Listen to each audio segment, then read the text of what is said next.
अस्सलामु अलैकुम वरहमतुल्लाहि वबरकातुहू।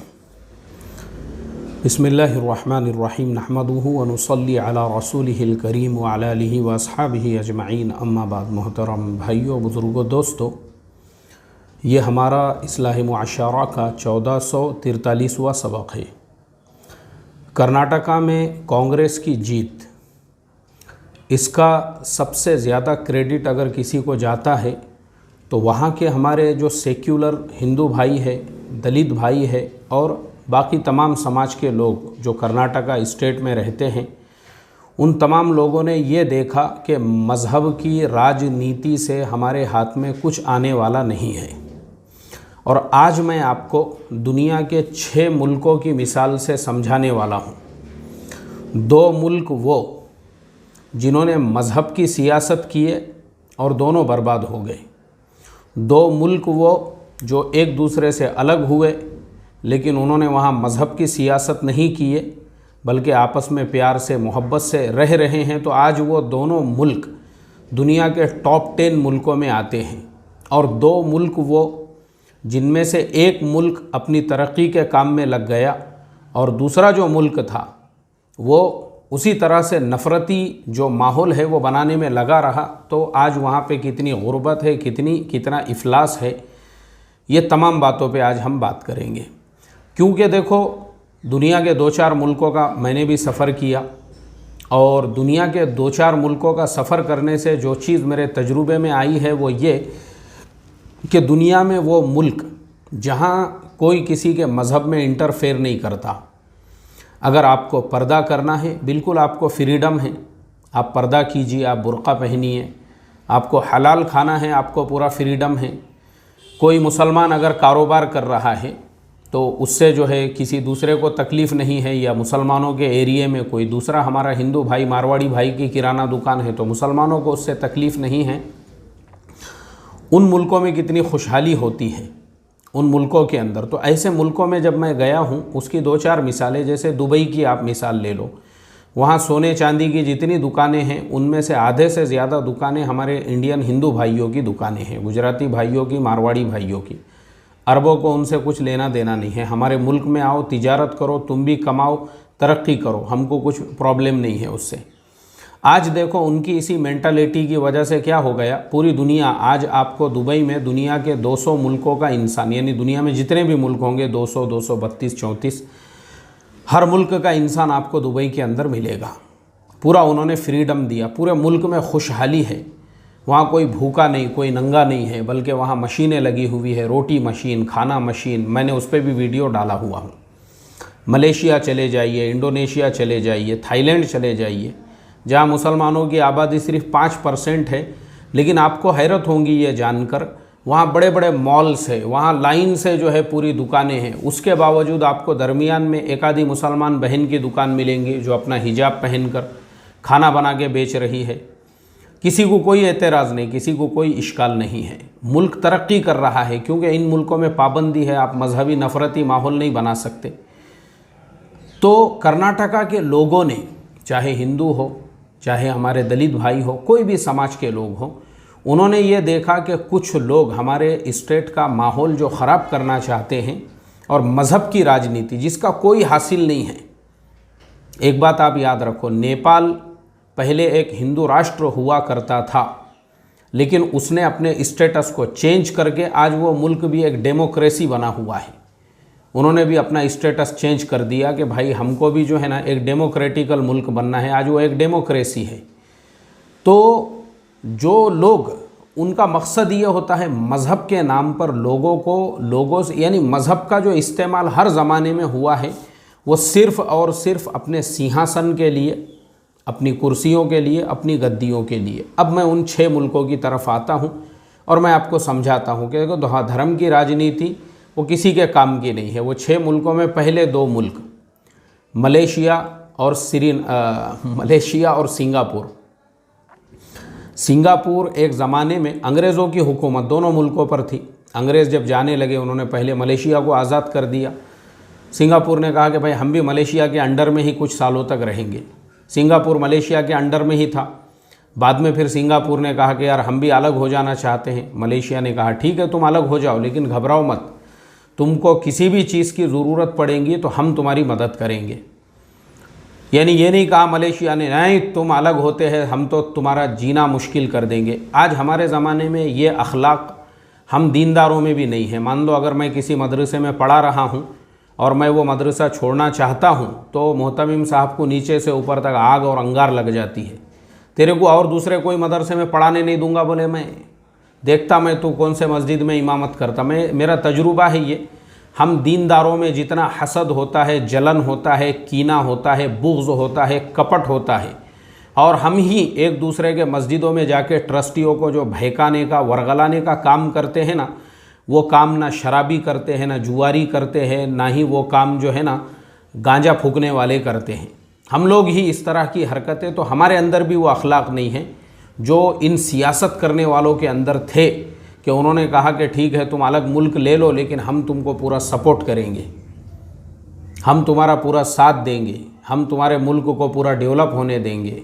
ये होते हैं अखलाक। और जब सिंगापुर अलग हो गया, पीने को आज भी वहाँ पे जो पानी है वो मलेशिया से जाता है, क्योंकि सिंगापुर के पास में पीने का पानी नहीं है। आज भी वहाँ पे पूरा पानी मलेशिया सप्लाई करता है। मलेशिया ने कहा तुम तरक्की करो। अब जब सिंगापुर अलग हुआ, अब देखो इन अखलाक का सिंगापुर पे क्या असर हुआ। सिंगापुर के जो पहले प्रेसिडेंट थे आखिरी तक वही रहे, अब भी उनका इंतकाल हुआ, यानी उनकी वफ़ात हुई 2-4 साल पहले। उन्होंने सिंगापुर को इस लेवल तक कैसे लेकर गए। जैसे ही वो मलेशिया से अलग हुए उसके फ़ौरन बाद में वो उन अखलाक से मुतासिर हुए कि देखो मलेशिया एक मुस्लिम मुल्क होने के बावजूद उन्होंने हमारे साथ कितना अच्छा सुलूक किया, और ऐलान किया मलेशिया ने भाई जिसको भी सिंगापुर जाके रहना है वो रह सकते हैं, हम उन पे भी वो ऐसा नहीं होगा जैसे इंडिया पाकिस्तान के पार्टीशन के दरमियान में 40 लाख लोगों की मौत हो गई थी। उन्होंने कहा जिसको जहाँ रहने का है वहाँ रहो। तो आज भी मलेशिया के अंदर 30% वो आज भी सिंगापुर के अंदर 30% जो है मलेशियन मुसलमान रहते हैं, और मलेशिया के अंदर 30% चाइनीज़ लोग रहते हैं जो सिंगापुर के हैं। इस तरह से दोनों मुल्कों के अंदर जो है ना आबादियाँ हैं, लेकिन दोनों मुल्क खुशहाल है। अब सिंगापुर को जब इन्होंने सपोर्ट किया तो सिंगापुर में उन्होंने गवर्नमेंट ने ये पॉलिसी बनाई कि हर चीज़ के अंदर मुसलमानों का जो परसेंटेज है 30% मुसलमान हैं, तो हर चीज़ में मुसलमानों को 30% का रिज़र्वेशन रहेगा। सिंगापुर में सबसे पहले वहाँ जितने मकानात हैं वहाँ की गवर्नमेंट ने बनाए हुए हैं। हर सोसाइटी के अंदर 60% चाइनीज़ लोग और 30% जो है मलेशियन मुस्लिम्स, मलाया उनको कहते हैं, मलाया। इस तरह से 90% हो गए, और 10% में जो हमारे इंडियंस है और श्रीलंकन्स है और तमिल्स है और दुनिया भर से जो लोग अदर जो एथनेसिटी के लोग हैं, बाकी का 10% उन लोगों के लिए ये उन्होंने रिज़र्व किया हर जगह पे गवर्नमेंट जॉब्स में। इसीलिए आज भी वहाँ की जो प्रेसिडेंट है वो मुसलमान है सिंगापुर की। तो इसके लिए मुल्क ने क्या किया, तरक्की करना शुरू किया। उन्होंने कहा कि सब साथ में मिल के रहो, हर एक को एक दूसरे का कल्चर पता होना चाहिए, ये नहीं है कि इनका महल्ला अलग उनका महल्ला अलग। अब दोनों मुल्क इस तरह से तरक्की करने लगे, और आज की तारीख़ में दोनों भी मुल्क दुनिया के टॉप 10 मुल्कों के अंदर आते हैं। एक ज़माना वो था, यानी पिछले साल की बात है, सिंगापुर का पासपोर्ट पहले नंबर पे था, अभी दूसरे नंबर पे है, अभी भी कुछ ज़्यादा नीचे नहीं गया। और मलेशिया का पासपोर्ट कुछ चौथे 5वें नंबर पे था, लेकिन अभी भी जो है वो ज़्यादा नीचे नहीं गया हुआ है, यानी हर साल उनकी रैंकिंग बदलते रहती है। इकोनॉमी अगर आप देखोगे, जैसी सड़कें सिंगापुर में हैं वैसी ही मलेशिया में मिलेंगी। दोनों की करेंसी दुनिया की एकदम हाई लेवल की करेंसियों में शुमार होती है। दुनिया के बड़े बड़े टॉप के जो बैंक्स है दोनों मुल्कों के अंदर जो है उन्होंने इस तरीके से अपने अपने ब्रांचेस ओपन, अपने अपने हेड क्वार्टर्स ओपन किए हुए हैं। दोनों मुल्कों के बीच में 24 घंटे तक आप, यानी मैं खुद वो ट्रेन में मैंने सफ़र किया हूँ मलेशिया कुआलालंपुर से, बुलेट ट्रेन चलती है सिंगापुर के लिए डेली, हर आधे घंटे को एक ट्रेन, और रोड रास्ते से तो आप दिन में से 50 मरतबा जा और आ सकते हैं। दोनों मुल्क आज खुशहाल हैं। तो ये वो दो मुल्क है जिन्होंने धर्म की राजनीति नहीं की और दोनों ने तरक्की की। अब हम उन दो मुल्कों की तरफ आते हैं जिन मुल्कों में मजहबी सियासत की वजह से दोनों मुल्क बर्बाद है, और वह है हमारा भारत और पाकिस्तान। दोनों मुल्क, जब पाकिस्तान बना वो मज़हब के नाम पर बना, लोगों को हरा हरा बाग दिखाया गया, घड़ घड़ के अल्लाह के नबी के ख्वाब सुनाए गए। आज वो पाकिस्तान का हाल ये है, उस पाकिस्तान में पहले तो खाने को नहीं था, आज कोई हुकूमत करने को तैयार नहीं है, पूरे मुल्क के अंदर बदअमनी है, खाना जंगी हो रही है। अभी तक हज़ारों लोग मर चुके हैं पिछले 4-5 दिनों में। मुझे टाइम नहीं मिल रहा है वहाँ के ऊपर भी एक वीडियो बनाने के लिए। हमने अपनी आंखों से देखा। आज उस मुल्क को बन के भी 75 साल हुए। और दूसरी तरफ हम हमारे भारत देश में आते हैं, यहाँ पे भी अगर हम देखेंगे तो आज भी हमारे देश के अंदर गरीबी कम नहीं हुई है। आज भी हम सिंगापुर मलेशिया के लेवल पे इसलिए नहीं गए क्योंकि इलेक्शन आते ही हमारे यहाँ पे भी दी केरला स्टोरी, दी कश्मीर फाइल्स जैसी फिल्में रिलीज़ हो जाती हैं और 24 घंटे हमारे मीडिया चैनल्स सिर्फ मुल्क में जहर फैलाने का काम कर रहे हैं। लोगों को इंजीनियर, लोगों को डॉक्टर, लोगों को बाहर मुल्कों में क्या क्या अपॉर्चुनिटीज़ है, तरक्की कैसे कर सकते हैं, उससे उनको कुछ लेना देना नहीं है। इसीलिए हम दोनों मुल्क ज़्यादा एक दूसरे में फ़र्क नहीं है। और उसके बाद में हम आते हैं तीसरे नंबर पे वो मुल्क जिनमें से एक मुल्क है साउथ कोरिया, दूसरा मुल्क है नॉर्थ कोरिया। साउथ कोरिया ने क्या किया, उसने जो है अपने तरक्की का सोचा और साउथ कोरिया ने भी मज़हब की राजनीति नहीं किया। साउथ कोरिया ने कहा भाई हमारे मुल्क में हर एक को आज़ादी है, आओ हमारे मुल्क में रहो। आज हम जानते हैं दुनिया की जो टॉप 10 की कारें हैं उसमें से 5 कारें साउथ कोरिया की है। देवू मोटर्स साउथ कोरिया की है, हुंडई साउथ कोरिया की है, किया साउथ कोरिया की है, सैमसंग साउथ कोरिया का है, एलजी साउथ कोरिया का है। इसी तरह से पोस्को बोलकर एक दुनिया की दूसरे नंबर की सबसे बड़ी स्टील कंपनी है, वो साउथ कोरिया की है। उसके अलावा भी साउथ कोरिया में और भी बहुत सारी चीज़ें हैं। आज अगर आप साउथ कोरिया का, मैं 2 मरतबा साउथ कोरिया जा चुका हूँ, अभी भी मुझे इस साल की भी इनविटेशन दावत आई हुई है।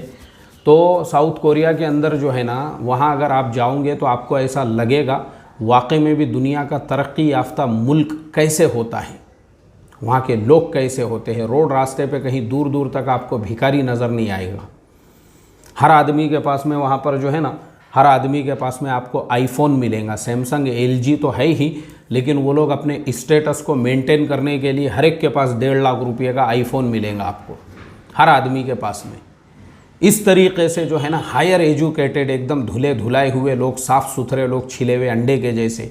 ऐसा नहीं है कि बस ये जुम्मे को नहाए थे तो अब अगले जुम्मे तक का नहाने का कोई ठिकाना नहीं है। एकदम साफ़ सुथरी कौम। रोड पे, रास्ते पे कहीं पे आपको गुटखा खा के पिचकारी मारा हुआ, कहीं पे कोई थूका हुआ, कहीं पे कोई कागज़ फेंका हुआ, कचरा फेंका हुआ दूर दूर तक आपको नज़र नहीं आएगा। और वहीं पे नॉर्थ कोरिया की मिसाल लेंगे, आज वहाँ पे भी वही फाका कशी के हालात हैं, गुर्बत और इफलास के हालात हैं, और मुल्क के अंदर जो हालात हैं वो दुनिया के बाकी मुल्कों से कटा हुआ है। क्यों? क्योंकि उन्होंने वहाँ पे जो है कम्युनिज़म की राजनीति की है।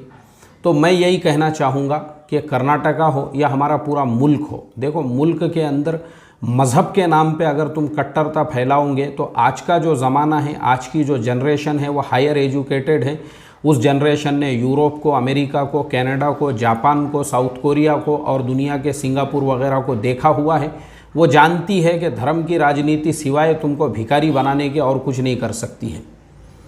और जहाँ तुम एक दूसरे को respect, live and let live वाले फॉर्मूले पे अमल करते हैं तो फिर देखो तुम भी तरक्की करते हो, दुनिया की बाकी कौमें भी तरक्की करती हैं। इसी के साथ में हम लेते हैं आपसे इजाज़त। अस्सलामु अलैकुम व रहमतुल्लाहि व बरकातुहू।